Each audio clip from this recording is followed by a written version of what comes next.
আসসালামু আলাইকুম রহমতুল্লাহ। আমার প্রিয় নতুন হোমিওপ্যাথিক ডাক্তার, আমার এই প্র্যাকটিস লাইফে আমি কিছু রোগী পেয়েছি যারা পুরুষ রোগী যৌন মিলনে অনাগ্রহ, আবার কিছু মহিলা রোগী পেয়েছি তারা যৌন মিলনে আগ্রহী নয়। এখন বিভিন্ন কারণ আছে, এগুলো কেস টেকিংয়ের সময় পাই যে কেউ আছে তার যৌনাঙ্গের কোনো সমস্যা থাকার কারণে সেটা ব্যক্ত করে না, চিকিৎসা নেয় না।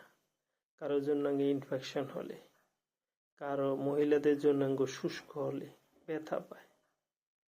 আবার কেউ আছে দীর্ঘদিন যাবৎ বিভিন্ন ক্রনিক ডিজিজে ভুগতেছে, ডায়াবেটিস, উচ্চ রক্তচাপ।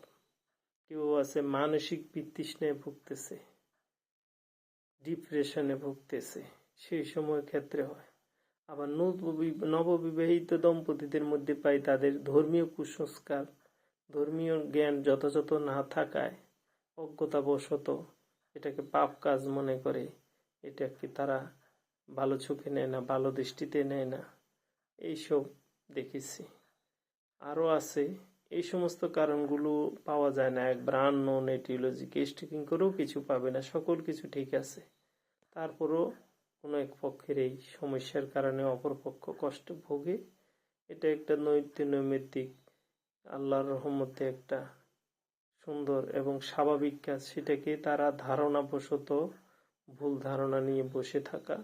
এগুলোর চিকিৎসা মানসিক কাউন্সিলের মাধ্যমে, কাউন্সিলিং চালালে, পাশাপাশি হোমিওপ্যাথিক ঔষধ দিলে সঠিক অবস্থা ফেরত আসে, দাম্পত্য জীবন সুখের হয়, বাচ্চা কাচ্চা নিয়ে তারা ভালো থাকে।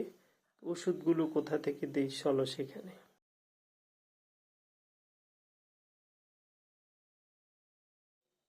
প্রিয় ডাক্তারগণ, দেখো 693 পৃষ্ঠা can't repertory 6th addition genitalia অধ্যায়ের মধ্যে এই যে দেখো কোয়েশন ভার্সন 2, এই যে স্ত্রী সঙ্গমে বিতৃষ্ণা, এটা পুরুষের ক্ষেত্রেও হতে, আবার এটা মহিলার ক্ষেত্রে হতে। ফার্স্ট গ্রেডের ওষুধ গ্রাফাইটিস, লাইকোপোডিয়াম।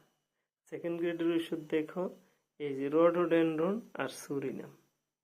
আর অল্প কয়েকটা থার্ড গ্রেডের ওষুধ আছে, এখান থেকে সঠিক ওষুধটি দিলে এই সমস্যা দূরীভূত হয়। ধন্যবাদ তোমাদের।